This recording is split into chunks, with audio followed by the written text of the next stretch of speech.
الحمد لله وكفى وسلام على حبيبه المصطفى أما بعد فأعوذ بالله من الشيطان الرجيم بسم الله الرحمن الرحيم إن الله وملائكته يصلون على النبي يا أيها الذين آمنوا صلوا عليه وسلموا تسليما اللهم صل على سيدنا ومولانا محمد معدن الجود والكرم وآلہ وأصحابہ الکرام وابنہ الکریم وبارک وسلم صلاة دائمة سرمدا ابدا بحمدہ تعالی وبکرم مصطفیٰ صلی اللہ تعالی علیہ وسلم۔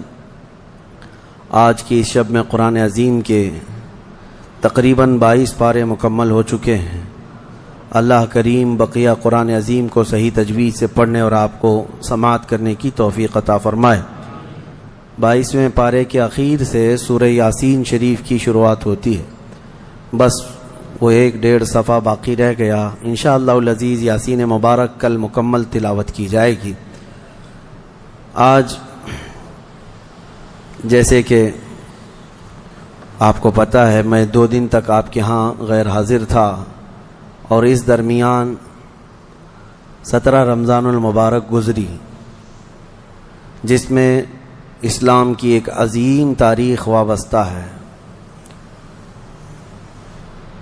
17 رمضان المبارک کو یوم الفرقان کہا جاتا ہے۔ یوم الفرقان اس کا ایک نام ہے، یعنی حق اور باطل کے درمیان فرق پیدا کرنے والا دن، جس دن اسلام کی ایک عظیم جنگ بدر واقع ہوئی تھی۔ مجھے احباب سے یہ گزارش ہوئی، یہ خواہش ظاہر کی گئی کہ آج اصحاب بدر کے متعلق پھر سے میں یہاں پر ذکر کروں اور ان کے ناموں کی انشاءاللہ آج تلاوت بھی کروں۔ اس کی وجہ یہ ہے کہ ہمیں یہ ضروری ہے کہ ہمارے بچوں میں یہ عظیم تاریخوں کو منتقل کرتے رہیں۔ کربلا تو ہر سال سنتے ہیں، لیکن پھر کیوں سناتے ہیں؟ اس لیے کہ بار بار سننے سے جذبہ جوان رہتا ہے۔ ہمارے بچوں کو یہ کہانیاں نہیں ہیں، بلکہ ان کے جذبوں کو جوان رکھنے اور حوصلوں کو بلند رکھنے والی یہ دوائیاں ہیں۔ جنگ بدر جس کو 14 صدیاں گزر گئے، لیکن ظالم کفار آج بھی بھول نہیں سکے۔ جنگ بدر کا ایک رخ پوری دنیا جانتی ہے، بلکہ سب چڑھ چڑھ کر کے بیان بھی کرتے ہیں اس کو، یہ دشمنان اسلام۔ اس کا پس منظر کیا تھا، وہ کیوں ہوئی تھی، اس پر کوئی کلام نہیں کرتے، کیونکہ درد مرنے کا زیادہ ہوتا ہے۔ تو یہ مرے زیادہ تھے، اس میں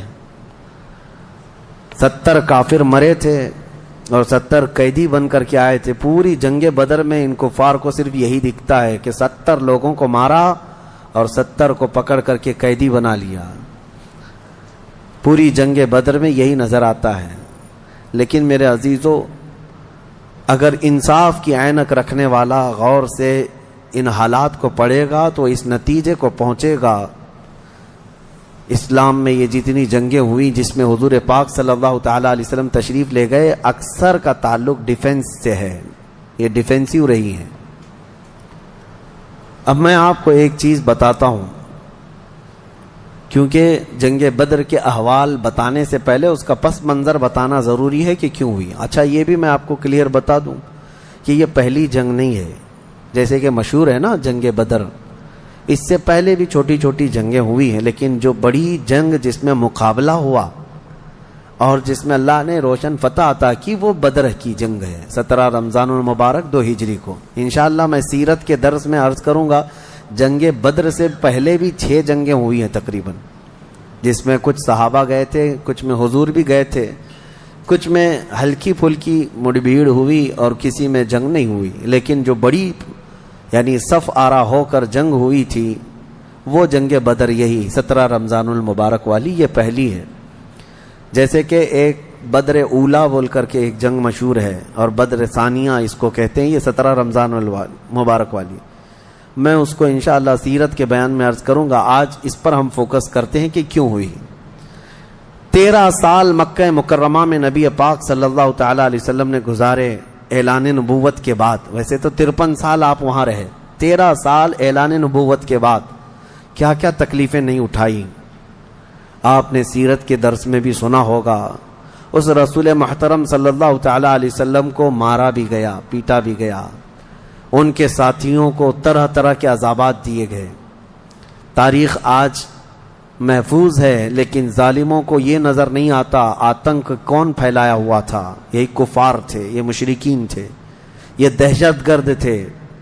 مجھے بتاؤ، رسول پاک کے غلاموں کو سولی پر لٹکا کر ان کی ناک کاٹنا، ان کے کان کاٹنا، ان کے ناخنوں کو پکڑ سے کھینچنا، کیا یہ دہشت گردی نہیں ہے؟ حضور پاک صلی اللہ تعالی علیہ وسلم کے چہیتے صحابی حضرت عمار بن یاسر کو انہوں نے آگ میں جلایا تھا۔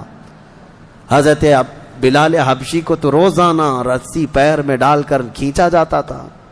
حضرت عامر بن فہیرہ، حضرت ابو فقیہہ، حضرت خباب ابن الارت، حضرت خبیب ابن عدی، حضرت سیدہ سمیہ، ان کو تو گھوڑے کے پیروں میں باندھ کر کے شہید کر دیا گیا تھا۔ کیسے طرح طرح کے عذابات دیے تھے کفار مکہ نے، ایک دو نہیں ہے، ظلم کی ایک لمبی داستان ہے۔ اور پھر پلس اس پر نبی پاک صلی اللہ علیہ وسلم کو ان کے خاندان سمیت سوشل بائیکاٹ کر کے رکھنا۔ حضور نے 3 سال تک 2 پہاڑیوں کے بیچ کے درے میں گزارے ہیں، اور ایسے کہ پورے مکہ والے پہرا لگا کر بیٹھتے تھے 24 گھنٹے تک نگرانی، کہ کوئی جا نہ پائے حضور تک، ان کے خاندان تک۔ ان دنوں میں نبی پاک صلی اللہ علیہ وسلم پتے کھاتے رہے اور چمڑوں کو ابال کر کے پانی میں وہ کھاتے رہے۔ 3 سال گزرے ہیں، جبکہ مشرکین مکہ میں سے ہی کچھ اہل خیرت جو تھے انہیں رحم آ گیا ان معاملات کو، اور انہوں نے یہ معاہدہ توڑا۔ وہ آ کر کے، کوئی دوسرے نہیں، صحابہ نے نہیں، جو کافر تھے انہی میں سے 10-12 لوگ، انہوں نے دیکھا اتنی تکلیف یہ ہم میں ہی سے تو ہیں، اور وہ بھی قریش خاندان جو ہم میں سے سب سے معزز خاندان ہے، اس کا ایسا بائیکاٹ کرنا کہ ان تک ایک چاول کا دانہ نہ پہنچے، یہ کیسی مصیبتیں ڈال کر رکھی گئیں اپنے بھائیوں پر۔ مشرکین نے خود یہ توڑا تھا معاہدہ، اور پھر ان کو ہر طرح کے سہولیات مہیا کر دی تھی حضور کے خاندان کو۔ یہ تکلیفیں 70 صحابہ مکہ چھوڑ کر کے حبشہ جا چکے تھے ہجرت کر کے، معمولی بات ہے؟ آپ کے محلے سے 4 لوگ جائیں، کیا حالات ہوتے ہیں؟ یہ آج ظالم کتے جو ہے گھروں کے دروازوں پر زبردستی کا بورڈ لگا کر کے پلائن کرتے رہتے ہیں، ہاں، کہ یہاں سے محلہ خالی ہو رہا ہے مسلمانوں کی وجہ سے، ایک ہندو گھر یہاں سے شفٹ ہو رہا ہے، ہجرت کر رہے ہیں، مائگریٹ کر رہے ہیں۔ یہ ناٹک ہے، کوئی چیز نہیں۔ کبھی تم نے تاریخ یہ بتائی کہ 70 صحابہ جو اپنا گھر بار سب چھوڑ کر، جس میں خود رسول اللہ کی بیٹی بھی ہے، حضرت رقیہ اور حضرت عثمان غنی، دونوں حضور کے داماد بھی، حضور کی بیٹی بھی ہیں، یہ حبشہ چلے گئے تھے ہجرت کر کے۔ حضور صلی اللہ علیہ وسلم کے خاندان کے کتنے لوگ، حضرت جعفر طیار مولا علی کرم اللہ وجہہ الکریم کے سگے بھائی ہیں۔ حضور پاک صلی اللہ علیہ وسلم کے خاندان کے کتنے لوگ نکل کے جا چکے تھے حبشہ میں، ایتھوپیا، عرب لوگ افریقہ میں جا کر کے رہ رہے ہیں۔ اور پھر اس کے 3 سال کے بعد حضور خود ہجرت کر کے چلے گئے مدینہ۔ تو حضور ہجرت کر کے گئے تو کیا اکیلے گئے؟ 1 سال نہیں گزرا تھا کہ مکہ میں جتنے مسلمان تھے سب کے سب ہجرت کر کے مدینے چلے گئے۔ مکہ والوں کو سکون سے رہنا چاہیے نا، بات ہو گئی نا۔ میں آپ کو بتا دوں، کفار و مشرکین کبھی کسی بات سے راضی نہیں ہوتے، اور نہ کبھی یہ سکون، ذہنی سکون ان کو نہیں حاصل ہو سکتا۔ تم اگر کوئی محلہ چھوڑ کر کے بھی چلے گئے تو تمہارے سے دشمنی ان کی کم نہیں ہوتی۔ جو دشمن ہے وہ دور بیٹھ کر کے ہی جلتا رہتا ہے کہ وہاں سکھ سے کیوں رہ رہے ہیں یہ لوگ، یہاں سکون سے کیوں رہ رہے ہیں لوگ۔ مدینے جب رسول پاک اور ان کے صحابہ گئے تو مکہ والوں کو تو جو معاملہ تھا ختم ہو گیا، جن سے تمہاری روزانہ لڑائی ہوتی تھی وہ جا چکے، نہ ان کے صحابہ ہیں نہ وہ رسول پاک وہاں پر ہیں، نہیں۔ اس کے باوجود ان کفار مکہ نے کیا کرنا شروع کیا؟ 10 لوگ، 15 لوگ، 20 لوگ کبھی جتھا بنا کر کے مدینے تک جاتے تھے، رات کے وقت وہاں کے مسلمانوں کے باغیچے کھجوروں کے جلا کے آ جاتے، اور کبھی اگر 2-4 صحابہ مسلمان باہر نظر آتے تو ان کو پکڑ کر پیٹتے تھے، مارتے تھے۔ کہاں پر؟ مدینے میں جا کر۔ جب اس قدر ظلم بڑھ گیا تب میں آپ کو بتاؤں 13 سال کے بعد اللہ نے جہاد کا حکم نازل فرمایا۔ اے محبوب کھڑے ہو جائیں اور جو آپ سے لڑ رہے ہیں ان سے مقابلہ فرمائیں. 13 سال تک تو کبھی لڑنے کا حکم نہیں آیا. مدینہ طیبہ میں جانے کے بعد جب مسلمانوں کی اپنی ریاست بن گئی, وہاں اپنی ایک حکومت اسٹیبلش ہو رہی ہے, تب یہ جا کر کے اگر اس کے اندر دسیسہ کاری کریں, پیوند کاری کی بجائے وہاں جا کر کے شب خون ماریں رات کے وقت, تو پھر اللہ تعالیٰ کا حکم نہیں آئے گا. میں اس سے قبل ایک مثال سے پوچھا تھا آپ کو. یہ کہتے ہیں نا, آج بھی ہم نے 22ویں پارے میں ایک آیت پڑھی ہے, ملعونین اینما ثقفوا اخذوا وقتلوا تقتیلا. اس کو وہ 26 آیتوں میں گناتے ہیں جس کو یہ لوگ کہتے ہیں آتنک کا بڑھاوا دیتی. اللہ نے فرمایا لعنت کیے ہوئے لوگ ہیں یہ سب, جہاں پائے جائیں پکڑے جائیں اور ٹکڑے ٹکڑے کر کے مارے جائیں. یہ آیت ہے, اور یہ کہتے ہیں کہ یہ دیکھو آتنک کو بڑھاوا دیتی, یہی دیکھ کر کے مسلمان کاٹتے ہیں سب کو. میرے عزیزو, آیت جو نازل ہوئی کب ہوئی, یہی میں نے آپ کو یہی مثال اس سے قبل بتائی تھی. ہمارا دیش, ہمارا ملک امن و امان کے ساتھ رہ رہا ہے. 4 لوگ بھی اگر دشمن ملک کے ہمارے ملک میں داخل ہو جائیں تو ہائی اتھارٹی کیا حکم دے گی؟ سپریم کورٹ ہو یا وزارت داخلہ, ہوم منسٹری ہو, یا کوئی بھی ڈپارٹمنٹ کے لوگ کیا حکم دیں گے؟ یہ 4 دشمن جہاں پائے جائیں ان کو پکڑو اور مار دو. پولیس کو تو آن دا اسپاٹ شوٹ کرنے کا حکم ہوگا, انکاؤنٹر کر دیں ان کا. کیوں؟ ہمارے ملک کا نقصان کر سکتے ہیں. یہی بات تھی مدینے میں جا کر کے جب مکہ کے کفار نقصان کر رہے تھے, صحابہ کو مار رہے تھے, حکم آیا کہ اب ان کے ساتھ نرمی نہیں, اب ان کے ساتھ لڑو اور اپنی جان کی حفاظت کرو. آج ہر ملک اتنا ڈیفنس کا اختیار رکھتا ضرور ہے.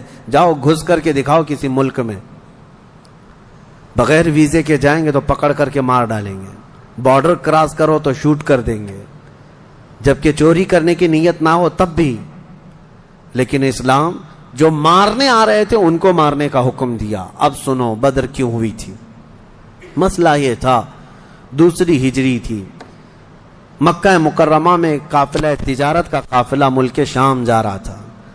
اچھا, اب شام کا جو لوکیشن ہے وہ مدینے کے پاس سے ہو کر گزرتا ہے. راستہ ایک شاہراہ ہے, یعنی جس کو کہتے ہیں ہائی وے, سب سے بڑا انٹرنیشنل ہائی وے اس زمانے کا, وہ مدینے کے پاس سے گزرتا تھا. تو ملک شام تجارت کے لیے جو جانے والے ہوتے تھے مکہ سے, وہ اسی راستے سے جاتے, مدینے کے پاس سے قریب سے گزرتا. قریب کا مطلب بہت قریب بھی نہیں. تو نبی پاک صلی اللہ علیہ وسلم نے فرمایا جب تک ہمارا مکہ والوں سے امن کا ایگریمنٹ نہ ہو جائے, معاہدہ نہ ہو جائے, ہم ان کا ہر راستہ بھی روکیں گے, ہم ان کا راستہ بھی روکیں گے. ہوتا ہے یا نہیں؟ اگر آپ کا کسی دوسرے سے جھگڑا ہو جائے تو آپ آس پاس کے راستے بھی بلاک کر دیں گے کہ دشمن ادھر کے راستوں کو بھی استعمال نہ کرے. یہی معاملہ تھا. حاج جو ہے دنیا کو میں بتاؤں, یہ راستہ روکنے والی بات کو بھی میں بتاتا ہوں. کہتے ہیں کہ مکہ والے تجارت کے لیے ملک شام جا رہے تھے تو ان کا راستہ روکنے کا کیا حق تھا؟ مدینے والوں کو کیا حق تھا؟ آج مجھے بتاؤ, جس ملک سے تمہاری دشمنی ہو جائے کیا وہ اپنا فلائی زون تمہیں یوز کرنے دے گا؟ تمہارا پلین بھی اڑ کے جا سکے گا اس ملک کے اوپر سے؟ سعودی نے تو ابھی بین کر رکھا تھا قطر کو, اس کا نہ پلین اترتا نہ ہی ہوائی اسپیس استعمال کر سکتا تھا. قطر جو ہے کوئی چیز استعمال نہیں کر سکتے. ان کی آپسی دشمنی میں جب یہ راستے بند کر سکتے ہیں, آپسی دشمنی تھی, یہ کون سی اسلام اور کفر کی دشمنی. اسی طرح سے ایران پر جو پابندیاں ہیں, ایران کا ایک جہاز جس سے اس کے سفارتی تعلقات نہیں, کیا وہ اسرائیل کے اوپر سے اڑ سکتا ہے؟ نہیں اڑ سکتا. راستے تو آج بھی ان لوگوں نے بند کر رکھے ہیں ایک دوسرے کی تجارت کے, ٹریڈنگ پابندیاں آج بھی چلتی ہیں. 1400 سال پہلے جب نبی پاک صلی اللہ علیہ وسلم نے صرف ان کا راستہ روکنے کی بات کی تو آج یہ پوری دنیا کے جو ماڈرن اپنے آپ کو کہتے ہیں اور بہت زیادہ ویل ایجوکیٹڈ سمجھتے ہیں, ان کے پیٹ میں درد ہونے لگتا ہے کہ یہ کیسا راستہ روکنے والا کیا سسٹم تھا. راستہ روکنے والا وہی سسٹم تھا جو آج تمہارا باپ روکتا ہے امریکہ. جس طرح سے لوگوں کے اوپر تجارت کی پابندیاں لگاتا ہے, جس طرح سے ہائی ڈیوٹی کسٹم لگا کر کے لوگوں کی اکنامک کو گراتا ہے، یہ تو وہی سسٹم ہے نا. لیکن نبی پاک صلی اللہ علیہ وسلم نے ایسا نہیں کیا تھا. صحابہ کرام کو مدینے سے کہا کہ دیکھو اگر ان کا قافلہ تجارت کا شام جا رہا ہے تو ہم جائیں گے، راستہ روکیں گے. حضور اپنے صحابہ کو لے کر نکل پڑے. یہ 17 رمضان جنگ بدر کی بات نہیں کر رہا ہوں، اس سے پہلے کی بات کر رہا ہوں. 6 مہینے پہلے حضور گئے، چند مہینے پہلے یا چند دن پہلے، ایگزیکٹ نہیں کہہ رہا ہوں. تو ابو سفیان قافلہ تجارت کا جو لے کر جا رہا تھا وہ سپہ سالار یا امیر قافلہ تھا. اس کو خبر ہو گئی کہ نبی پاک صلی اللہ تعالی علیہ وسلم اپنے صحابہ کے ساتھ میرا راستہ روکنے آئے ہیں، تو راستہ کاٹ لیا اور ملک شام دوسرے راستے سے پہنچ گیا. حضور پاک صلی اللہ علیہ وسلم کو نہیں ملا. حضور واپس مدینے آ گئے. کئی دن گزرے، ملک شام میں اس نے تجارت کی، خوب نفع کمایا اور واپس مکہ تو جانا تھا. تو مکہ جب جانے لگا تو پھر میرے آقا کو خبر آئی. نبی پاک صلی اللہ علیہ وسلم نے پھر صحابہ سے کہا کہ چلو پھر سے اس کا راستہ روکتے ہیں. پھر گئے، لیکن اس بار ابو سفیان پھر خبر پا کر کے دوسرے راستے سے چلا گیا مکہ. لیکن مکہ پہلے ہی ابو سفیان نے قاصد بھیج دیا تھا، کہا تھا کہ محمد اور ان کے ساتھی تمہاری تجارت کو لوٹ لیں گے، ختم کر ڈالیں گے، قافلہ تمہارے ہاتھ نہیں آئے گا، تم ہماری مدد کے لیے آؤ. یہ قاصد مکہ جیسے ہی پہنچا وہاں کھلبلی مچ گئی. سب جمع ہو گئے جتنے خاندان تھے کہ ہمارا بھی مال ہے، ہمارا بھی مال ہے. اور ابو جہل تو بھڑکا رہا تھا، خوب بھڑکا رہا تھا. سب کو جمع کر لیا. لیکن اتفاق ایسا کہ وہ مکہ والوں کے نکلنے سے پہلے پہلے ابو سفیان اپنی تجارت کا قافلہ صحیح سلامت مکہ لے کر پہنچ گئے. بات ختم ہو گئی، تجارت کا قافلہ آ گیا. جو سمجھ بوجھ والے تھے انہوں نے خیر منائی، کہا کہ چلو ہمارا مال پہنچ گیا، اب ضرورت نہیں جانے کی. لیکن ابو جہل کسی بات پر خاموش نہیں تھا. کہا کہ نہیں، ہم محمد اور ان کے ساتھیوں کو مزہ چکھائیں گے کہ انہوں نے روکنے کی کوشش کیوں کی. اگر آج ہم ان کا مقابلہ نہیں کریں گے تو آگے ہماری تجارت کے لیے بڑے مسئلے پیدا ہو جائیں گے. اور اس کے بعد سب کو بھڑکاتا رہا. کتنے بہت سارے چھوڑ کر چلے گئے، لیکن پھر بھی ابو جہل کے بہکاوے میں جتنے آئے وہ 1000 کی تعداد میں تھے. اور وہ لوگ پورے ہتھیار سے لیس ہو کر ساز و سامان سب لے کر کے نکل پڑے مدینے آنے کے لیے، کہ مدینے جا کر کے ان کا سب اینٹ سے اینٹ بجا کر کے آئیں گے. اب نبی پاک صلی اللہ علیہ وسلم راستے میں نہیں تھے. 2 بار گئے اور واپس آئے، قافلہ روکنے کے لیے واپس آئے. لیکن جیسی حضور کو یہ خبر ہو گئی کہ وہ لوگ مدینے پر حملہ کرنے کے لیے نکل رہے ہیں. اصل وجہ سن لیجئے بدر کی اصل وجہ.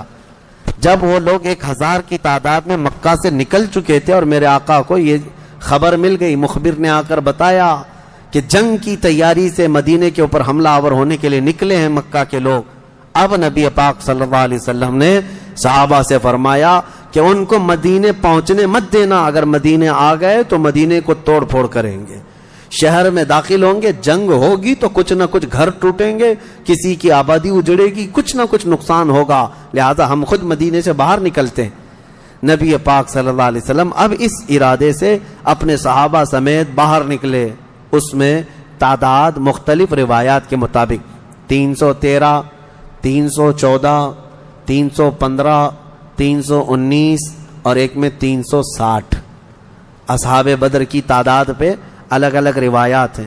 313 صحابہ کی روایت بہت سارے محدثین نے روایت کی ہے، اور 360 کی بھی روایت ہے، 360 لوگ بھی تھے. بہرحال وہ اس طور پر کہ بچے دوسرے لوگ سب ملا کر کے کسی نے شمار کیا اور کسی نے صرف خالص جنگ کرنے والوں کو شمار کیا. اس میں سارے بڑے بڑے اجلہ صحابہ ہیں، سیدنا ابو بکر صدیق، سیدنا عمر فاروق، سیدنا حیدر کرار، علی مرتضی رضی اللہ تعالیٰ عنہ، دیگر اصحاب. ہاں، حضرت عثمان غنی رضی اللہ تعالیٰ عنہ اس میں شامل نہیں تھے. اس کی وجہ یہ تھی کہ حضور صلی اللہ علیہ وسلم کی بیٹی حضرت رقیہ بیمار تھیں، مدینے میں تھی. نبی پاک صلی اللہ تعالیٰ علیہ وسلم نے حضرت عثمان سے کہا کہ تم اپنی اہلیہ میری بیٹی کی تیمارداری میں رہو، تمہیں بدر میں شریک ہونے کا برابر ثواب دیا جائے گا. حضرت عثمان غنی مدینے میں تھے. اسی وجہ سے آج بھی اصحاب بدر کے ناموں کی جب تلاوت ہوتی ہے نا تو حضرت عثمان کا نام بھی اس میں آتا ہے.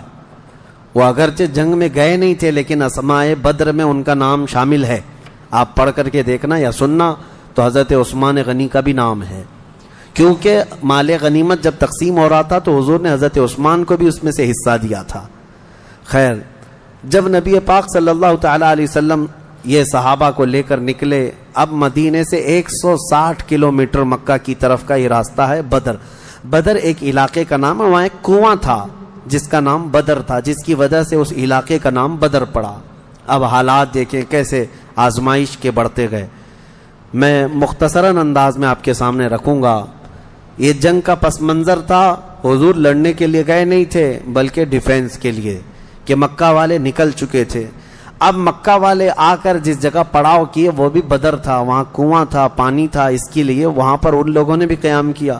میرے آقا صلی اللہ علیہ وسلم نے بھی اپنا لشکر انداز کر دیا، صحابہ وہاں پر اتر پڑے، سب کے خیمے لگ گئے اور کنویں کے پانی پر بھی قبضہ ہوا۔ اس کے بعد دیکھا صحابہ کے دل گھبرائے ہوئے تھے، کیونکہ حضور صلی اللہ علیہ وسلم اور صحابہ کو جو زمین ملی تھی وہ ریتیلی زمین تھی، بالو کی زمین، پاؤں دھس جایا کرتے تھے، اور کفار مکہ جہاں پر اترے تھے وہ تو سخت سپاٹ فلیٹ زمین تھی، مٹی کی زمین تھی، اور اس میں گھوڑے اچھی طرح دوڑتے تھے۔ یہ ریتیلی زمین پر گھوڑوں کے پیر بھی گھس جاتے اور انسانوں کے بھی۔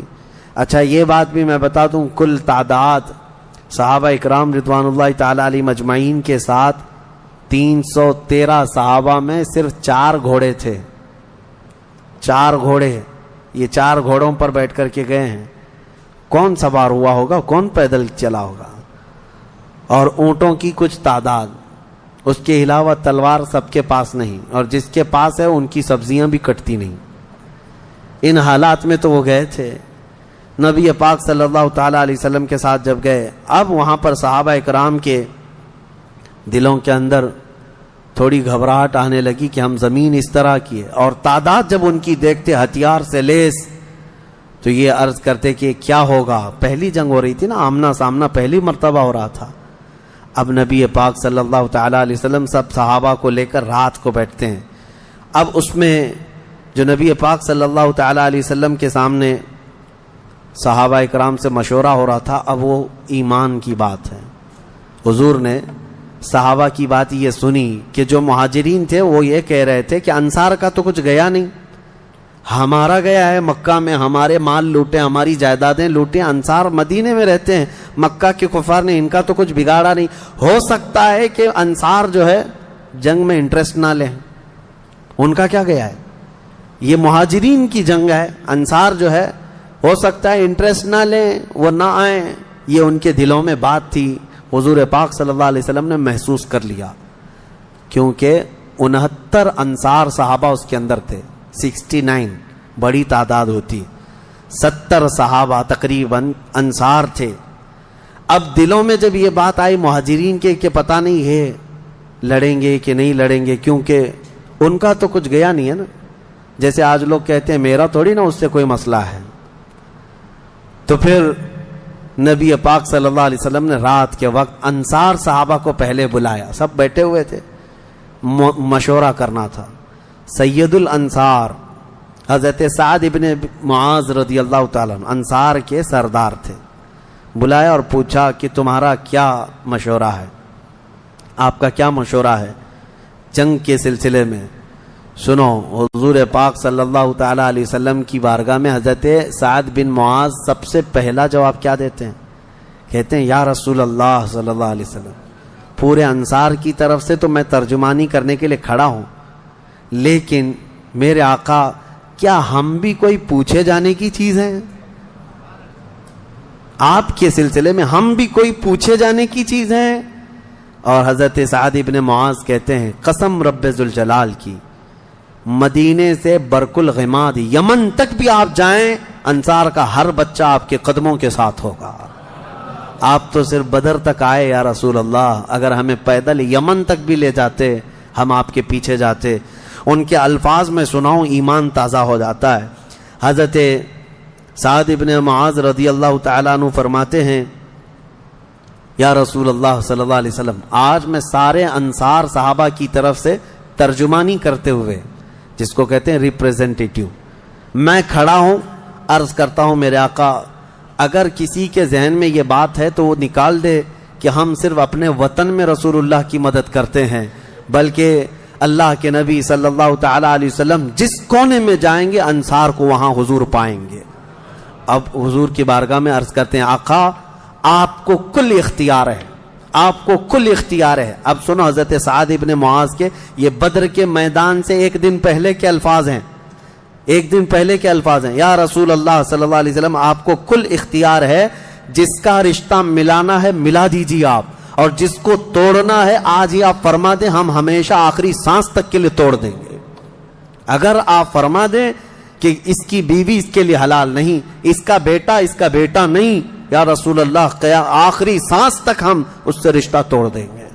یہ بدر میں جانے سے پہلے حضرت سعد ابن معاذ کہتے ہیں جس کا رشتہ آپ ملانا چاہیں میرے آقا ملا دیں، اور جس کا ختم کرنا چاہتے ہیں توڑ دیں، اور جس کو موجودہ حالات میں رکھنا چاہتے ہیں میرے آقا پسند فرما لیں، اور ہمارے مال آپ کے لیے حاضر ہیں یا رسول اللہ، اور ہمارے جس قدر منشا ہو قبول فرمائیں۔ ہاں حضرت سعد ابن معاذ کہتے ہیں ہمارے پاس جو کچھ بھی ہے یا رسول اللہ یہ ہمارا مال حاضر ہے۔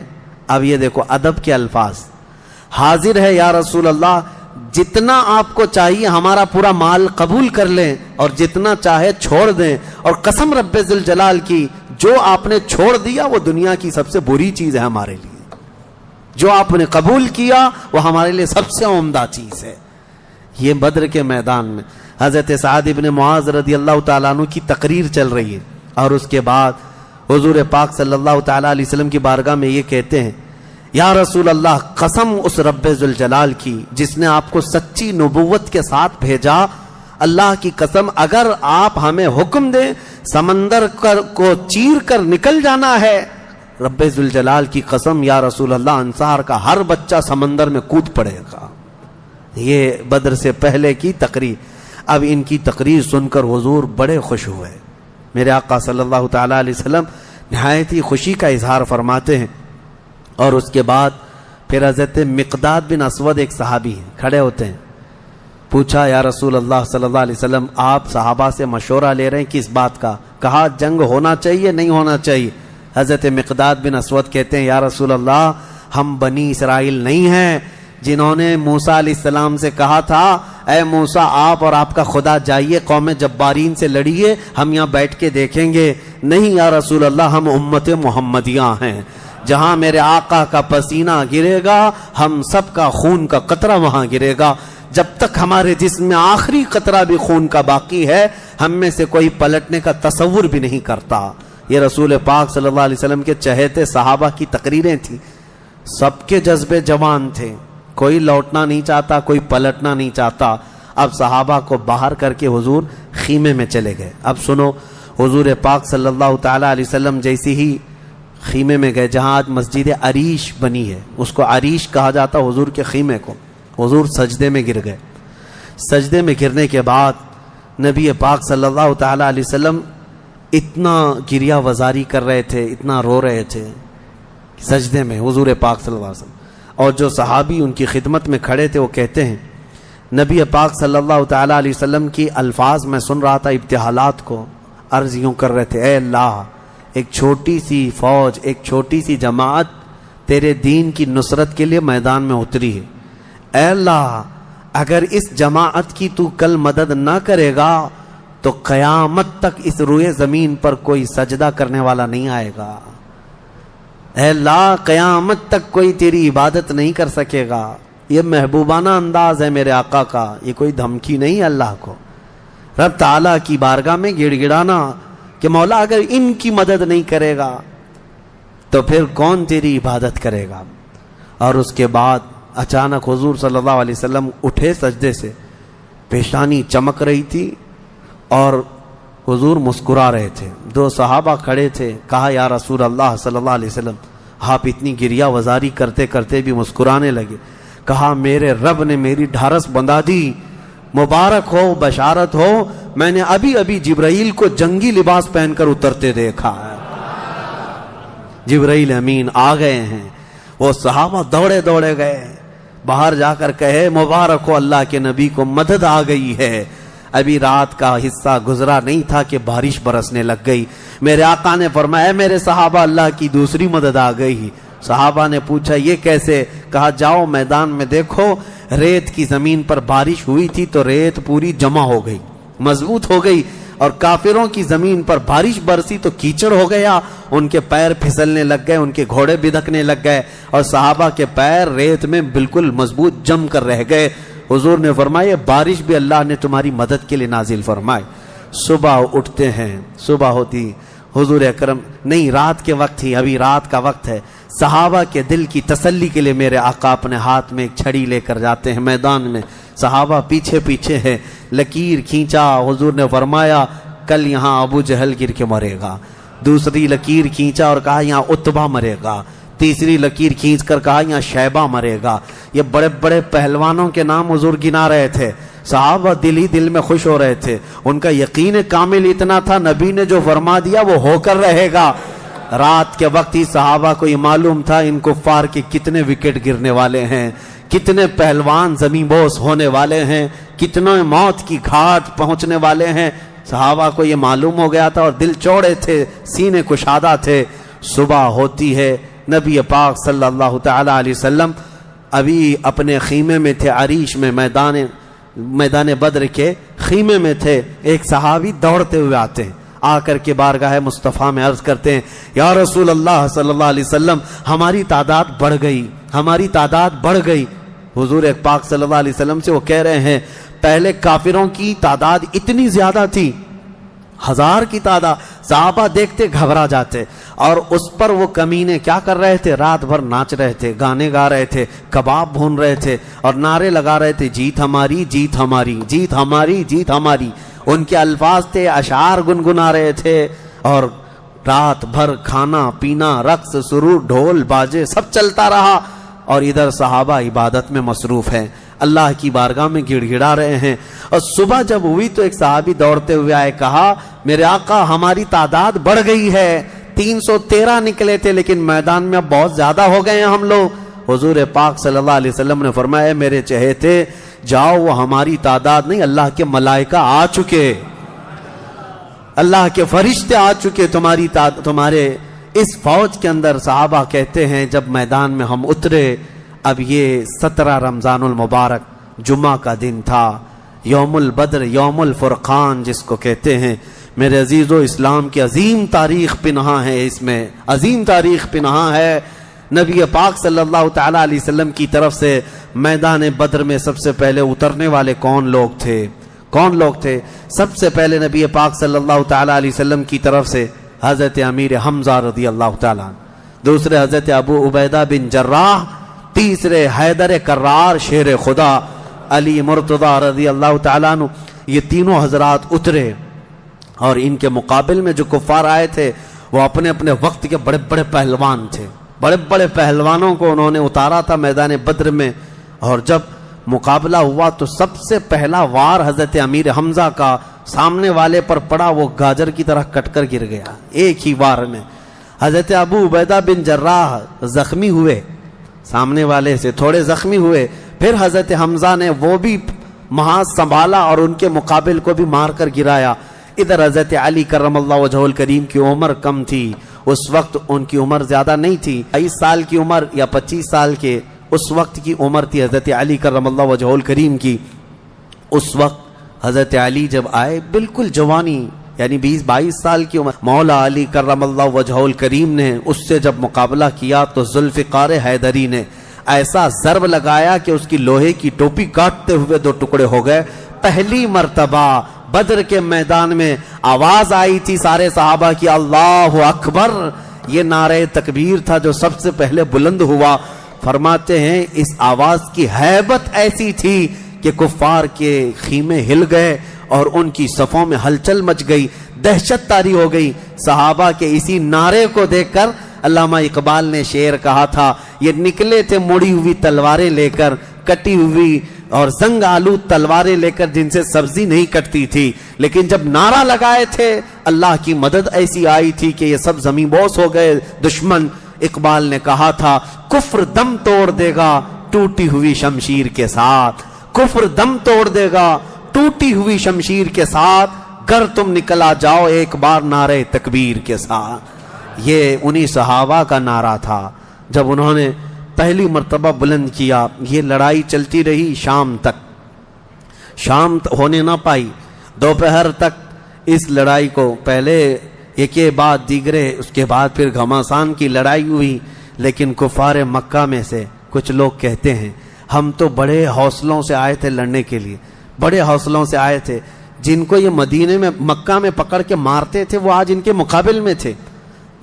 کوئی کسی کا غلام تھا, کوئی کسی کا رشتہ دار بھی تھا, لیکن مقابلے میں جب آئے وہ کفار مکہ کہتے ہیں ہم تو بڑے ہمت کے ساتھ لڑنے کے لیے آئے تھے, لیکن جب ہم لڑنے جا رہے تھے تو ہمارے مقابل میں اجنبی لوگ آ رہے تھے.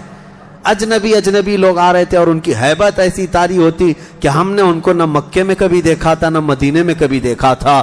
یہ وہ بدری ملائکہ تھے جو جبرائیل امین کی سپہ سالاری میں آئے تھے.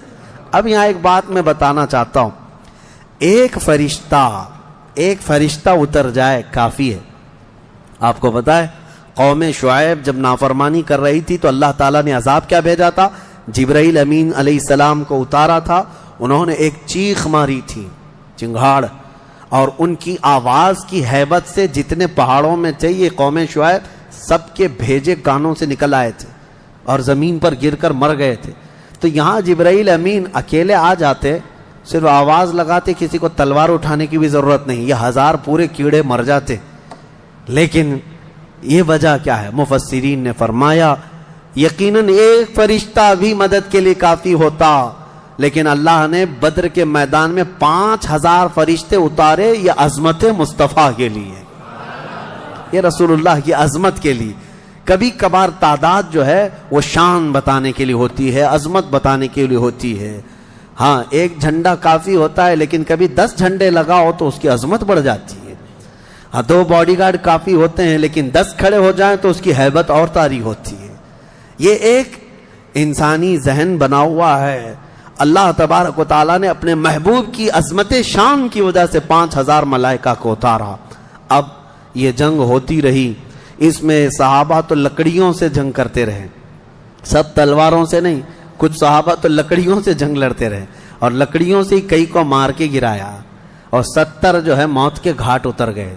اور اس میں معمولی 70 نہیں تھے, بڑے بڑے گرو گھنٹال تھے. جتنے بھونکتے تھے مکہ میں بیٹھ کر. ابو جہل مر گیا, حضرت بلال حبشی کا آقا امیہ بن حرب وہ مر گیا, اور کئی ایسے بڑے بڑے عتبہ شیبہ جیسے بڑے بڑے کافر, یہ سب کے سب موت کے گھاٹ اتر گئے. بدر کی ایک لڑائی ایسی کہ اچھوں کی جڑ کاٹ کر رکھ دیا. اب یہاں پر حضور پاک صلی اللہ تعالیٰ علیہ وسلم کا رحم بھی دیکھیں. حضور ملاحظہ فرما رہے تھے جب امیہ گر کر زخمی ہوا تھا, حضور نے جو صحابی لڑ رہے تھے کہا کہ روک دو اس کو. امیہ جو لڑ رہا تھا وہ بڑا ہٹا کٹا پیسہ والا مکہ کا بڑا آدمی تھا. تو جو صحابی لڑ رہے تھے انہوں نے گرا دیا, وہ زخمی ہو کر گرا. حضور نے فرمایا چھوڑ دو اس کو. وہ صحابی ہٹ گئے. حضور نے فرمایا بلال حبشی کو بلاؤ. بلال کہاں ہے؟ بلال آئے, کہا اے بلال آؤ, جتنا اس نے تڑپایا تھا خوب آج تم بدلا لو اس کے ساتھ. کیونکہ یہی وہ تھا جو حضرت بلال کو ایک ڈرم میں ڈال کر دن بھر رکھتا تھا, لوہے کی ایک ٹاکی بنا کر اس میں ڈال کر اوپر سے ڈھکن ڈال کر گرم دھوپ میں ان کو ایسی رکھ دیتا تھا, بغیر کھانا پانی دیے. شام تک ان کو کھولا جاتا تو ان کا جسم پورا اجمرا ہو جاتا تھا. ان کی پیٹھ ایسی گل گئی تھی انگاروں میں سلانے کی وجہ سے کہ ریڑھ کی ہڈی دکھتی تھی. یہ حضرت بلال کے ساتھ کیا تھا. حضرت بلال حبشی نے مار کر اس کو ختم کیا. اور حضرت بلال مارتے وقت کیا کہہ رہے تھے یہ بھی سنیے, یہ صحابہ کا جذبہ ہے. کہتے ہیں اس کو قتل کیا اور یوں کہا انت عدو اللہ و عدو رسولنا, میں نے تجھے مار دیا ہے اس لیے کہ تو اللہ کا اور میرے حبیب کا دشمن تھا. یہ نہیں کہ مجھے تڑپاتا تھا, یہ نہیں کہ تو نے مجھے بہت مارا ہے اب چکھ لے مزہ. حضرت بلال یہ کہتے ہیں تو اللہ کا دشمن تھا اور میرے مصطفیٰ کا دشمن تھا, میں نے تجھے ختم کیا. یہ بدر کی وادی میں حضرت معاذ اور معوذ بن عفراء رضی اللہ عنہما, 2 چھوٹے بچوں پر جہاد تو ہے نہیں, لیکن یہ ضد کر کے اصرار کر کے حضور کے پاس آئے تھے کہا ہمیں اجازت دے دے. میرے آقا نے ان کو اجازت دی تو یہ جنگ میں شریک ہوئے. حضرت عبد الرحمن بن عوف کہتے ہیں صاحب بڑے بڑے صحابہ جنگ کے میدان میں نفسا نفسی کا عالم ہوتا ہے, اپنا ڈیفنس کرنا ضروری ہوتا ہے, کہاں سے تیر آئے کہاں سے تلوار آئے, لیکن یہ دو بچے اس طرح سے میدان میں ہیں کہ حضرت عبد الرحمن بن عوف سے کہتے ہیں چچا ہمیں ایک بات بتائیے, ابو جہل کس کا نام ہے؟ حضرت عبد الرحمن بن عوف کہتے ہیں میں ہنس پڑا, ان کی عمر 13 سال کے آس پاس کی تھی. کہتے ہیں یہ کیا کرو گے تم؟ وہ سردار قریش ہے, پہلوان ہے مکہ کا. ان بچوں نے کہا ہم نے دیکھا تو نہیں مگر سنا ہے اس خبیث کے بارے میں کہ وہ ہمارے آقا کو گالیاں دیتا ہے, وہ ہمارے نبی کو گالیاں دیتا ہے. یہ اصل محافظین مصطفیٰ تھے, محافظین ناموس رسالت تھے, نبی پاک صلی اللہ علیہ وسلم کی عزت کے لیے. میرے عزیزو یہ بچے کھیلنے کے لیے ضد نہیں کر رہے تھے, جان ہتھیلی پر لانے کے لیے ضد کر رہے ہیں. حضور پاک صلی اللہ علیہ وسلم کی بارگاہ میں آئے اور اس کے بعد حضرت عبد الرحمن بن عوف کہتے ہیں میں ابھی بات چیت کر ہی رہا تھا کہ ابو جہل سامنے گھوڑے پر بیٹھا جا رہا تھا, میں نے اشارے سے بتایا وہ دیکھو وہی مردود ہے جو گھوڑے پر جا رہا ہے. یہ دونوں بچے چیل کی طرح جھپٹ گئے اس کی طرف اور بھاگتے ہوئے اس کی طرف گئے. ابو جہل کو یہ ایکسپیکٹیشن ہی نہیں تھا, یہ امید ہی نہیں تھی کہ اس کے مقابل میں کبھی کوئی بچہ آ سکتا ہے. غرور و تکبر میں ہمیشہ وہ سوچتا تھا بڑے بڑوں سے ہی لڑنا ہے ہم کو. اور دیکھا تو چھوٹے بچے آئے, ایک بچے نے گھوڑے کی ٹانگ پر تلوار ماری, ابو جہل نیچے گر گیا, گھوڑا بھی گرا وہ بھی گرا, اور جیسے ہی گرا دونوں اس کے سینے پر چڑھ کر بیٹھ گئے, سینے پر چڑھ کر بیٹھ گئے اور گردن پر تلوار رکھی. تو جانتے ہیں ظالم یہ زمانے بھر کا بڑا گستاخ اور گستاخوں کا باپ کیا کہتا تھا, عربی میں شعر کہہ رہا ہے اس وقت, کہتا ہے میں عرب ہوں موت سے ڈرتا نہیں, میں عرب ہوں موت سے ڈرتا نہیں, لیکن افسوس مجھے اس بات کا ہے کہ میرے مقابل کا آیا نہیں. اس کو افسوس یہ ہے کہ مجھے کوئی پہلوان نے مارا نہیں, مجھے چھوٹے بچے مار رہے ہیں. اور بعض لوگوں نے کہا کہ اس کی یہ خواہش تھی, کہا کاٹنا ہے تو گردن تھوڑا نیچے سے کاٹو, کیونکہ سب کٹے ہوئے گردنیں رکھی جائیں تو میری گردن تھوڑی اونچی دکھے. غرور و نخوت کبھی نہیں جاتا, گھمنڈ و تکبر کبھی نہیں جاتا. ان بچوں نے ختم تو کر دیا ابو جہل کو. اور مشہور ہے, کیا ہی بہترین کہا, ہم جیسے لاکھوں کروڑوں کی جوانیاں ان بچوں کے قدموں پر قربان, ہم ان کے ناخنوں تک بھی نہیں پہنچ سکتے جنہوں نے دفاع کیا ہے, ڈیفنس کیا ہے میرے مصطفیٰ کی عزت کا. اوروں نے کافروں کو مارا ہوگا, ان بچوں نے تو پورے کفر کو مارا ہے. اوروں نے جاہلوں کو مارا تو انہوں نے ابو جہل کو مارا ہے, جہالت کے باپ کو مارا ہے. اسی جنگ میں شہزادے حضرت معاذ کا مونڈھا کسی کافر نے مار کر کے ختم کر دیا, تلوار سے کندھے کو مار دیا, لیکن جذبہ ختم نہیں ہوا. اس بچے نے دوسرے ہاتھ میں تلوار لی اور لڑنا شروع کیا, اور اپنے ہاتھ کو پیر میں دبا کر کھینچ کے نکال دیا. یہ زیادہ دیر تک نہیں, یہ دونوں شہزادے لڑتے رہے میدان بدر میں. شام سے پہلے پہلے دونوں بچے بھی شہید ہوئے. حضرت معاذ بھی شہیدوں میں ہیں, حضرت معوذ بھی شہیدوں میں ہیں. کس باپ کے یہ بیٹے تھے, کس گھر میں آنکھیں کھولی تھی انہوں نے, جہاں ماں کو قرآن کی تلاوت کرتے سنا, باپ کو محراب عبادت میں دیکھا, اور گٹھی میں ان کے پلایا ہوا تھا عظمت مصطفیٰ. سب سے پہلی چیز ہے میرے عزیزو, یہ جان دے چکے میدان میں. نبی پاک صلی اللہ علیہ وسلم شام کے وقت جنگ کا پانسا کیسے پلٹا, یہ صحابہ ایسے گھستے چلے گئے ان کے صفوں میں کہ وہ ہیبت سے بھاگنے پر مجبور ہو گئے. مکہ کے کفار جتنے بھی تھے سب کے سب اپنا ساز و سامان چھوڑ کر میدان سے بھاگنے لگ گئے. وہاں پر اپنے مویشی چھوڑا, اپنے بہت سارے چھوڑا, یہاں تک کہ 70 قیدی پکڑ میں آئے اور 70 مارے جا چکے تھے, 140. اور صحابہ میں 13 شہید تھے, 1 زخمی تھے. 13 شہید ہوئے, 1 زخمی تھے. حضرت عبیدہ بن حارث وہ بھی راستے میں جا کر شہید ہوئے. تو جنگ بدر کے ٹوٹل شہید 14 ہیں, باقی وہ 70 اور 140 پورے ٹوٹل یعنی قیدی ملا کر. شام کے وقت اب سنو میرے آقا صلی اللہ علیہ وسلم کا معجزہ. صحابہ کہتے ہیں حضور نکلے, میدان میں آئے, سب کافروں کی لاشیں ایک جگہ کھینچ کر لا کر گڑھے میں ڈال دی گئیں, لیکن لاشیں دیکھنے کے لیے حضور میدان میں جا رہے تھے.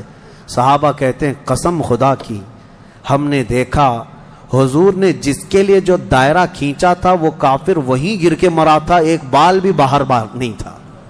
حضور نے جس کے لیے لکیر کھینچا تھا وہ کافر اسی میں گر کر مرا ہوا تھا. حضور نے جو نشان بنایا تھا ابو جہل وہیں مرا ہوا تھا, عتبہ وہیں مرا ہوا تھا, شیبہ وہیں مرا ہوا تھا. آج کے منافقین کے لیے بھی یہ درس ہے. یہ دیکھیں جنگ بدر کی تاریخ کو, نبی پاک صلی اللہ علیہ وسلم ایک دن پہلے یہ بتا رہے ہیں کہ کون کہاں مرے گا, اور یہ ابھی تک اس بحث میں ہے کہ پیٹ پیچھے کا علم نہیں, دیوار پیچھے کا علم نہیں, یا اپنے جیسا نبی کو بھی قیاس کرتے ہیں. اللہ ہدایت عطا فرمائے. اب شام کے وقت سارے وہ لاشوں کو لا کر ایک گڑھے میں جمع کر دیا, اور جو مسلمان صحابہ تھے ان کی لاشیں جمع کی گئیں اور ان کو عزت کے ساتھ احترام کے ساتھ اسی بدر کے میدان کے قریب دفن کر دیا گیا. اور کافروں کی لاشوں کے پاس کھڑے ہو کر حضور نے پھر ایک خطبہ دیا. خطبہ دے رہے تھے اور اس میں حضور صلی اللہ علیہ وسلم یہ فرما رہے تھے, اے لوگو ہمارے رب نے جو ہم سے وعدہ کیا تھا وہ پورا کر دکھایا اللہ نے. بتاؤ تمہارا خدا جو تم سے کوئی وعدہ کیا تھا کیا تم کو بھی پورا کر دیا؟ کیا تم نے موت کے بعد وہ چیز پا لی جس کے لیے تم لڑتے تھے؟ صحابہ پوچھنے لگے یا رسول اللہ صلی اللہ علیہ وسلم آپ ہی کس کو سنا رہے ہیں؟ یہ مرے ہوئے کفار کو.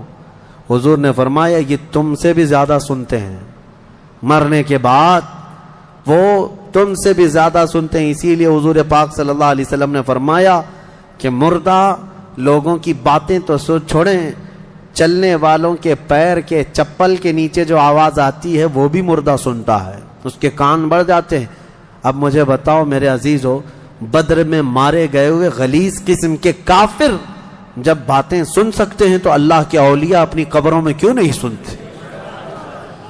انبیاء کرام اور اولیاء کرام اپنی قبروں میں نہیں سنتے؟ ہم جاتے ہیں اور اسی یقین کے ساتھ جاتے ہیں کہ وہ قبروں میں ہماری باتوں کو سنتے بھی ہیں, اور اللہ نے ان کو تصرف اور اختیار دیا ہو تو ہمارے حق میں اللہ کی بارگاہ میں سفارش بھی کرتے ہیں. یہ ہے جنگ بدر. اس کا خلاصہ یہی ہے کہ وہ اگرچہ 313 نہتے تھے لیکن یقین کامل تھا. اسی کو اقبال نے کہا ہے, یقین محکم عمل پہ ہم, جہاد محبت فاتح عالم, جہاد زندگانی میں ہیں یہ مردوں کی شمشیریں. کہ یہ وہ صحابہ تھے, ان کے بارے میں کہتے ہیں اللہ کے شیروں کو آتی نہیں روبائی, اللہ کے شیروں کو آتی نہیں روبائی. یہ لومڑی کی طرح نہیں رہتے بلکہ ان کا عزم حوصلہ بڑا جوان تھا, اور میدان میں اترے تھے تو نہ یہ تلواروں کے بھروسے آئے تھے نہ ہاتھی گھوڑوں کے بھروسے آئے تھے, بلکہ ان صحابہ کا صرف یقین یہ تھا اللہ ہمارے ساتھ ہے, رسول ہمارے ساتھ ہے. اے مومنوں, آج اس بدر کی تاریخ کے بعد میں آپ سے بھی یہی کہنا چاہوں گا, آج جتنے بھی ابو جہل ناچ رہے ہوں ان کو ناچنے دو اور پکار کر کہو ان اللہ معنا, بے شک اللہ ہمارے ساتھ ہے, بے شک اللہ ہمارے ساتھ ہے. آزمائش ہوگی, امتحان ہوگا, کچھ تو مریں گے کچھ تو کٹیں گے, لیکن غلبہ حق کا ہی ہوگا. حل الحق یعلو ولا یعلی علیہ, فرمایا گیا حق ہمیشہ بلند ہو کر رہے گا, اس کے اوپر کوئی غالب نہیں آئے گا. ہو سکتا ہے صدیوں تک اس کو کوئی پکڑ کر کے رکھے, حق کو گرفتار کر کے رکھے, لیکن کبھی بھی وہ اس طرح نیست و نابود نہیں کیا جائے گا. قیامت تک حق کو بلند ہونا ہے. اللہ کریم ہم سب کو حق جماعت کے ساتھ زندہ رکھے اور ہمیں غلبہ اسلام کا وہ سنہرا دور عطا فرمائے جب ہم دیکھیں ہمارے ہر گھر سے آواز آئے لبیک یا لبیک یا لبیک یا. آؤ آج کی اس بدر کی تاریخ کے بعد ہماری بزرگوں کی یہ عادت کریمہ رہی ہے کہ انہوں نے اصحاب بدر رضوان اللہ تعالی علیہ مجمعین کے ناموں کی تلاوت کو حرز جاں بنا کر رکھا ہے کہ بزرگوں نے فرمایا یہ 313 صحابہ کے ناموں میں اتنی تاثیر ہے کہ جو ان کے ناموں کی تلاوت کرتا ہے اللہ تعالیٰ اس کی کوئی دعا رد نہیں فرماتا.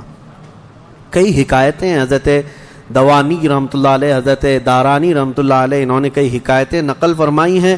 فرماتے ہیں کہ پچھلے زمانے میں کئی ایسے حالات دیکھنے کو آئے جنہوں نے اسماء بدر رضوان اللہ علیہم اجمعین کی تلاوتیں کی ہیں، وہ راستے میں ڈاکوؤں سے محفوظ رہے۔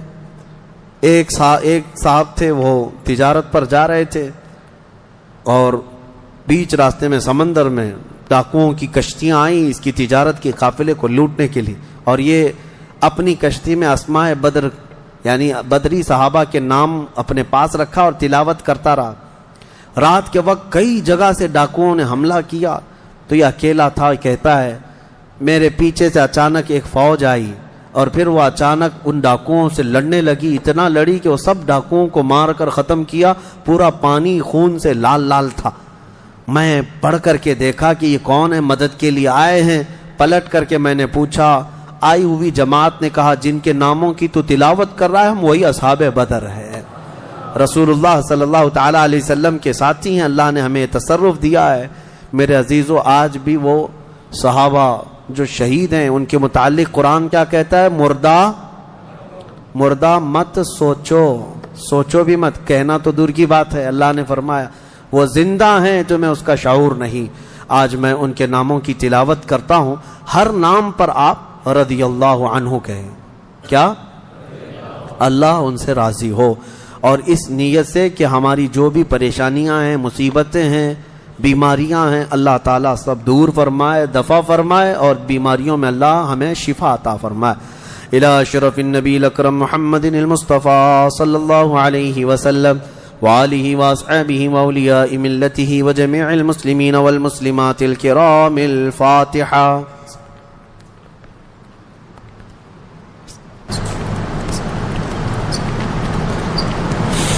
اللهم صل صلاة كاملة وسلم سلاما تاما على النبي الذي تنعل به العقد وتنفرج به الكرب وتقضى به الحوائج وتنال به الرغائب وحسن الخواتم ويستسقى الغمام بوجهه الكريم وعلى آله وصحبه في كل لمحة ونفس بعدد كل معلوم لك۔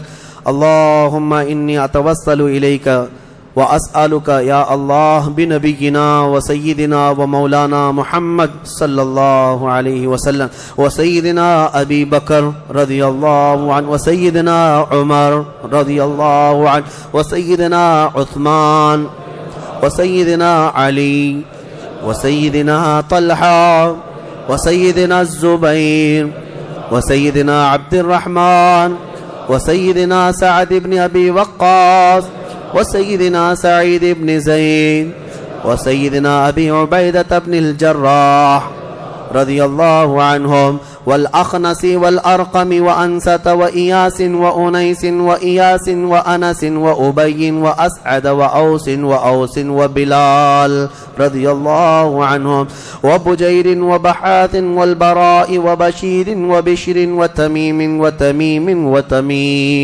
رضي الله عنهم وثقف وثعلبة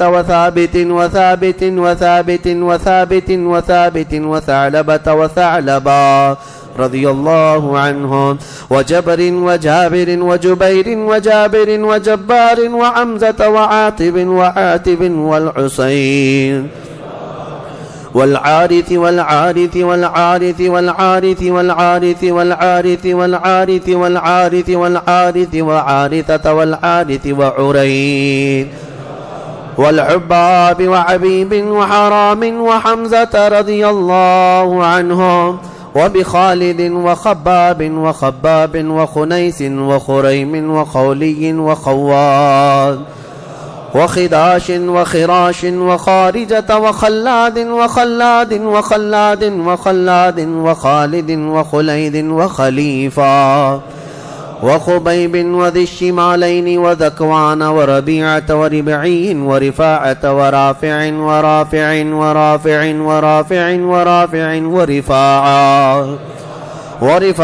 ورفاعة وراشد والربيع ورعيلة وزيد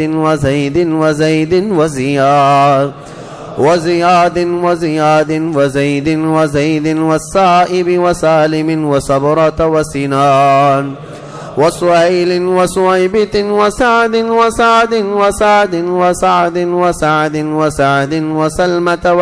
وسلمة وسالم وسهل وسهل وسهل وسهيل وسعد وسعد وسعد وسعد وسماك وسفيان وسراقة وسراقة وسراقة وسليم وسليم وسليم وسليم وسليم وسنان وسواد وسواد وسدواد وشجاع وشماس وشريك وصفوان وصهيب وصبيع وصيفي والضحاك والضحاك وضمرا وطليب والطفيل والطفيل والطفيل رضي الله عنهم وبعاقل وعبيدة وعمير وعبد الله وعبد الله وعبد الله وعبد الله وعبد الله وعبد الله رضي الله عنهم وعياض وعثمان وعقبة وعقبة وعكاشة وعامر وعامر وعامر وعمر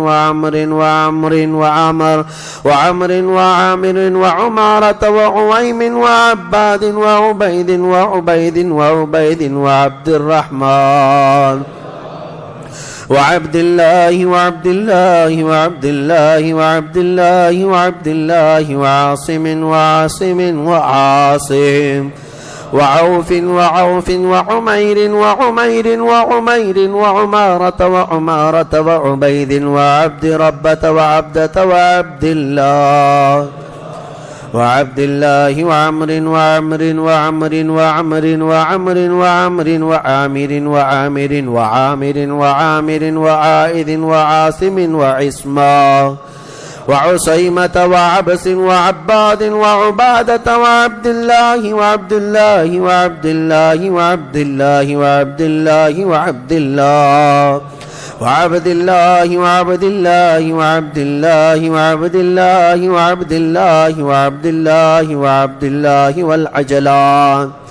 وعتبان وعتبة وعتبة وعتبة وعقبة وعقبة وعدي وعطية وبغنام والفاكهة وفروة وقدامة وقتادة وقتبة وقيس وقيس وقيس وكعب وكعب ولبذا ومهجع ومالك ومالك ومدلاج ومسعب ومعمر ومرثد والمقداد ومستاح ومسعود ومسعود ومعرز ومعتب ومعن ومبشر ومحمد والمنذر ومالك ومالك ومعن ومعتب ومعتب ومسعود ومعوذ ومعوذ ومعاذ ومعاذ ومعاذ ومعاذ ومعاذ ومالك ومالك ومالك ومالك ومسعود ومسعود ومسعود ومسعود والمجذر ومعبد ومعبد ومعقل والمنذر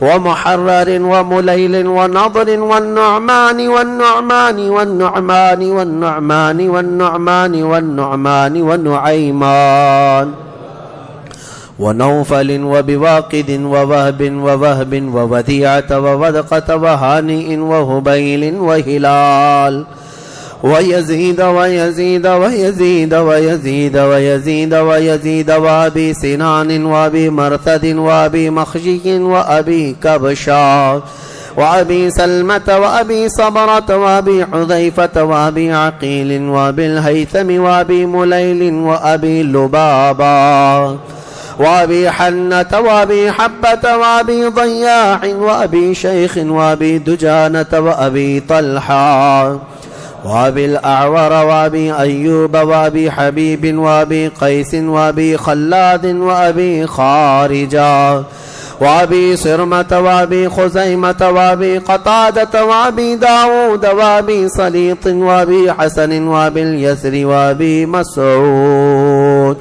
رضي الله عنهم أجمعين وبسائر الصحابة والتابعين رضوان الله عليهم أجمعين. الفاتحة.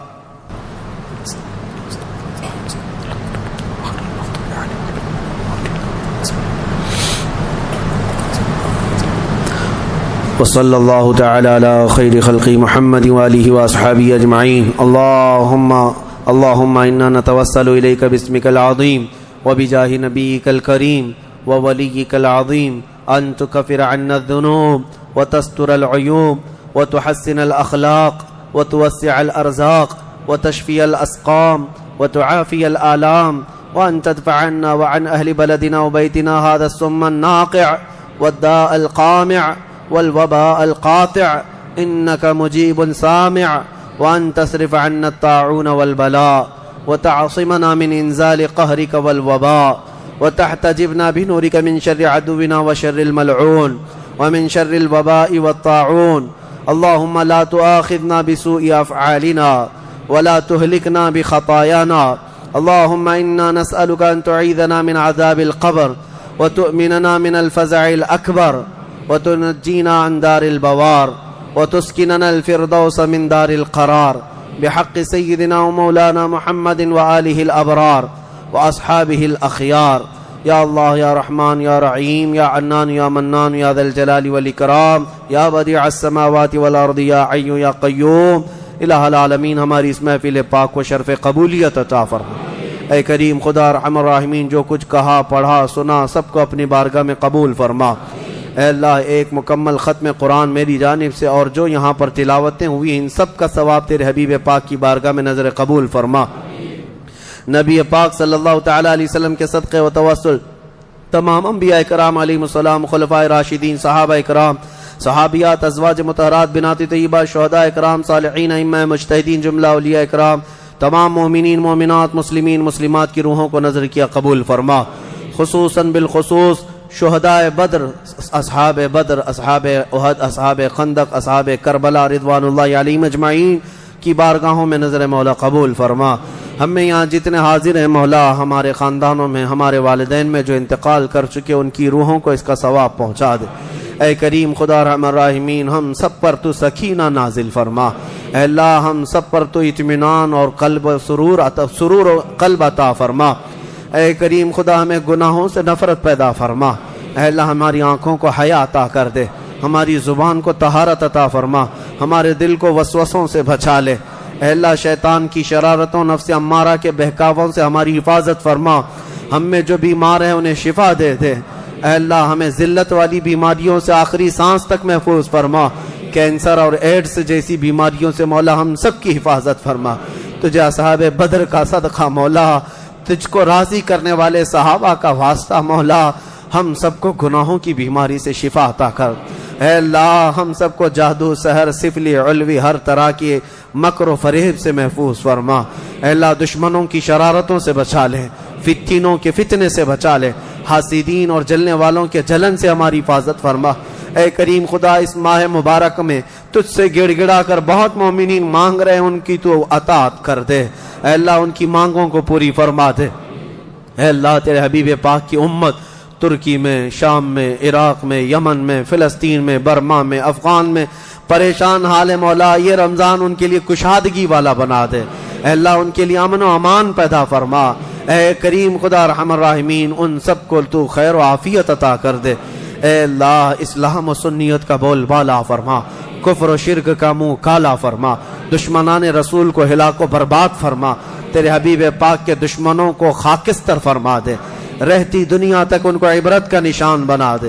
اے اللہ، خصوصاً تیرے دربار میں التجا ہے، ہمارے ماں باپ کا سایہ دراز فرما۔ اے اللہ، ہماری ماؤں، بہنوں، بچیوں، بیٹیوں، بہوؤں، بیویوں سب کو ہم نے تیرے حوالے کر دیا، ان کی عزتوں کی حفاظت فرما۔ قیامت تک ہماری نسلوں میں عاشقان مصطفیٰ پیدا فرما، ہمیں گستاخان رسول سے محفوظ کر دے، ہمیں حلال کھلا اور حرام سے محفوظ فرما۔ اے کریم خدا ارحم الراحمین، اخیر میں اتنی التجا ہے، نہ جانے یہ آنکھیں کب ہمیشہ کے لیے بند ہو جائیں۔ اے اللہ، ان آنکھوں کے بند ہونے سے پہلے ایک بار تیرے حبیب پاک کے چہرے کی زیارت نصیب فرما۔ اے اللہ، ہمارے مومنین بھائی جو جیلوں میں قید ہیں ان کو رہا کر دے۔ اے اللہ، ان کو آزاد کر دے۔ اے اللہ، ان کو بھی عید کی خوشیاں عطا کر دے۔ اے کریم خدا ارحم الراحمین، ہماری دعاؤں کو حضور کے نالے پاک کے صدقے قبول فرما۔ یہاں جتنے بیٹھے ہیں اور جتنے سن رہے مولا، سب کو اصحاب بدر اور مدینے کی زیارت نصیب فرما، تیرے خانہ کعبہ کی زیارت اور حج مقبول نصیب فرما۔ ان اللہ و ملائکتہ یصلون علی النبی یا ایھا الذین آمنوا صلوا علیہ وسلموا تسلیما اللہ سلام اللہ علی طہ رسول اللہ صلاۃ اللہ سلام اللہ علی یاسین حبیب اللہ توسلنا ببسم اللہ وبالهادي رسول الله وكل مجاهد لله وأهل البدر يا الله صلاة الله سلام الله رسول الله صلاة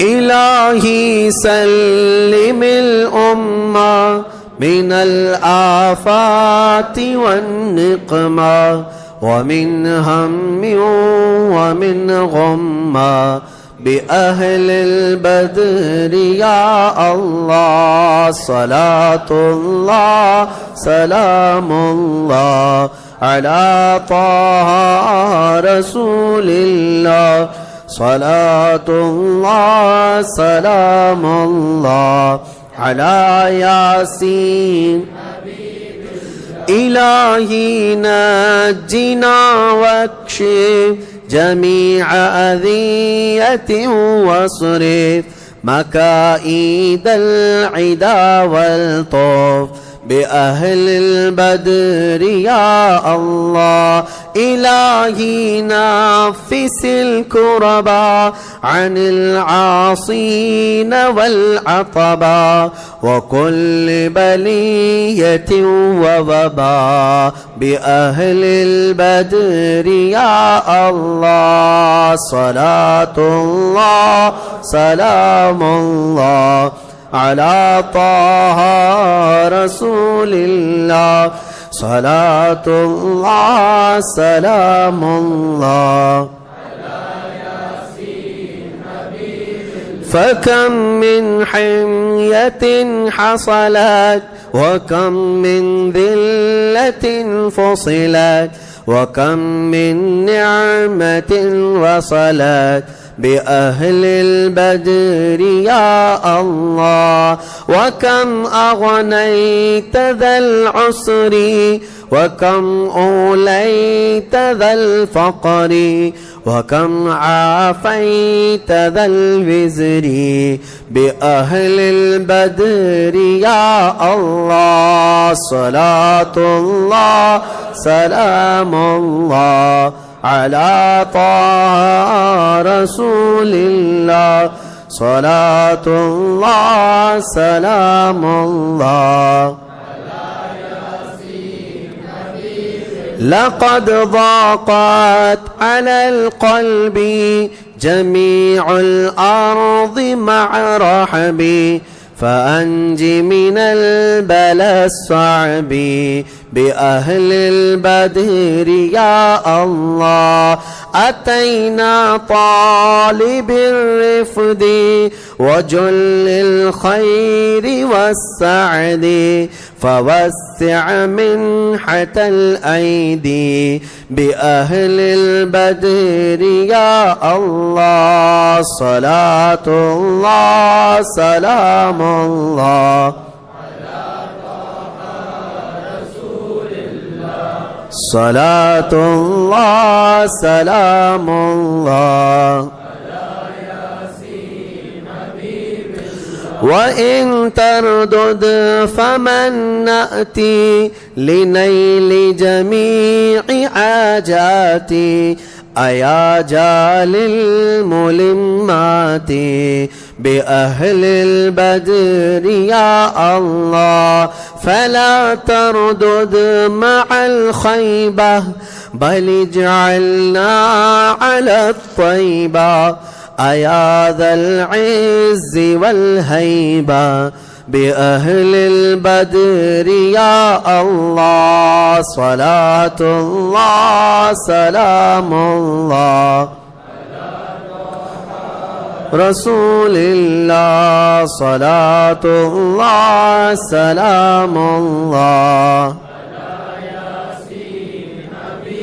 إلهي اغفر وأكرمنا بنيل مطالب منا ودفع مساءة عنا بأهل البدر يا الله إلهي أنت ذو لطف وذو فضل وذو عطف وكم من كربة تنفي بأهل البدر يا الله وصل على النبي البر بلا حد ولا عصر وآل سادة الغر وأهل البدر يا الله صلاة الله سلام الله على طه رسول الله صلاة الله سلام الله على یاسین حبیب اللہ.